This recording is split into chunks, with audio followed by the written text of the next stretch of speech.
Bièvre. Ouais, c'est bien le vallon. Le vallon calme et sombre. Ici l'été plus frais s'épanouit à l'ombre. Ici durent longtemps les fleurs qui durent peu.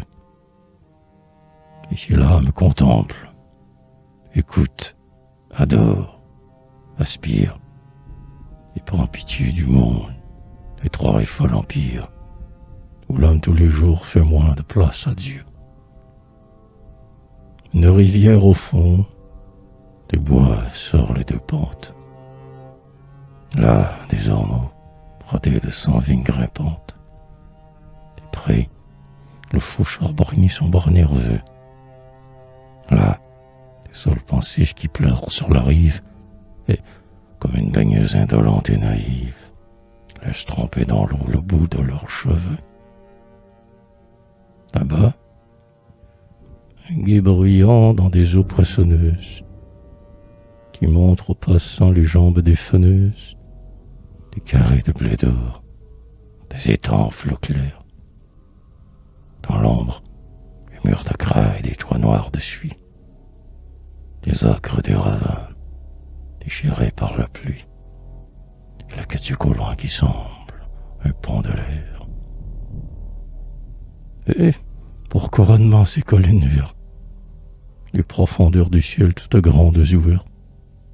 Le ciel, le pavillon par Dieu même construit, qui, le jour, emplissant de plis d'azur l'espace, semble un dé suspendu sur le soleil qui passe, et dont on ne peut voir les clous d'or que la nuit. Ouais, c'est un de ces lieux où notre cœur sent vivre quelque chose des cieux qui flotte et qui l'enivre. De ces lieux qu'enfant j'aimais et je rêvais, dont la beauté sereine, inépuisable, intime, perce à l'âme un oubli sérieux et sublime de tout ce que la terre et l'âme ont de mauvais.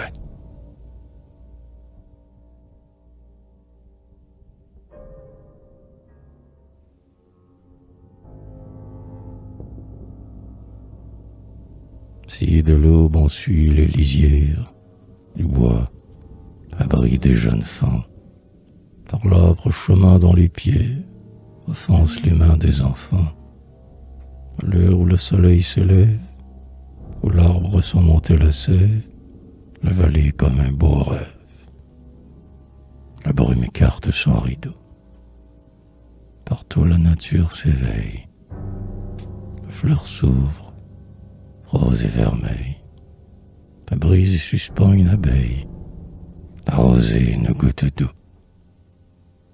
Et dans ce charmant paysage, où l'esprit flotte, où l'œil s'enfuit, le buisson, l'oiseau de passage, l'herbe qui tremble et qui reluit, le vieil arbre que l'âge ploie, le donjon qu'un moulin coudoie, le ruisseau de moire et de soie, le champ où dorment les aïeux, ce qu'on voit pleurer ou sourire, ceux qui chantent et ceux qui soupirent, ceux qui parlent et ceux qui respirent. Tout fait un bruit harmonieux.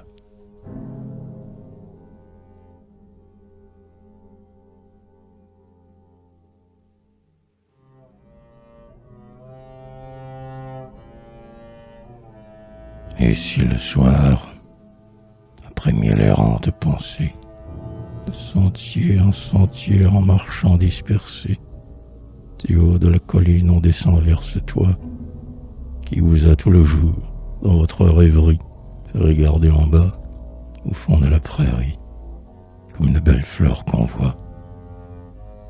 Et si vous êtes là, ou dans la main de flamme, fait parler au clavier la langue de votre âme, si c'est un des moments doux et mystérieux, où la musique, esprit d'extase et de délire, dont les ailes de feu font le bruit d'une lyre, réverbère en vos chants la splendeur de vos yeux,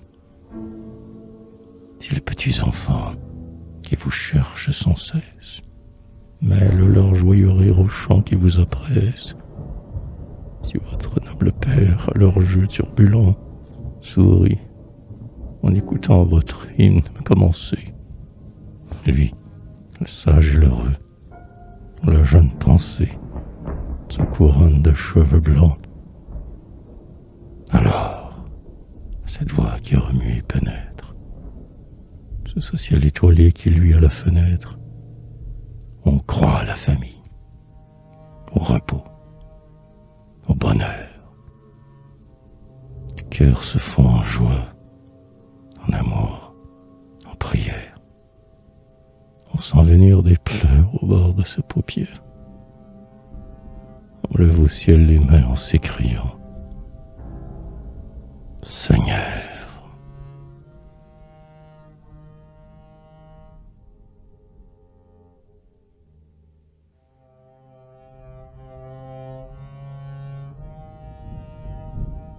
Et l'on ne songe plus, dans notre âme saisie, se perd dans la nature et dans la poésie, que tout près, par les bois et les ravins cachés, derrière le ruban de ces collines bleues, 4 de ces pas que nous nommons des lieux, le géant Paris est couché. On ne s'informe plus sur la ville fatale, du monde en fusion ardente capitale, ouvre et ferme à tel jour ses cratères fumants. Et de quel air les rois, à l'instant où nous sommes, regardent bouillonner dans ce Vésuve d'hommes, la lave des événements,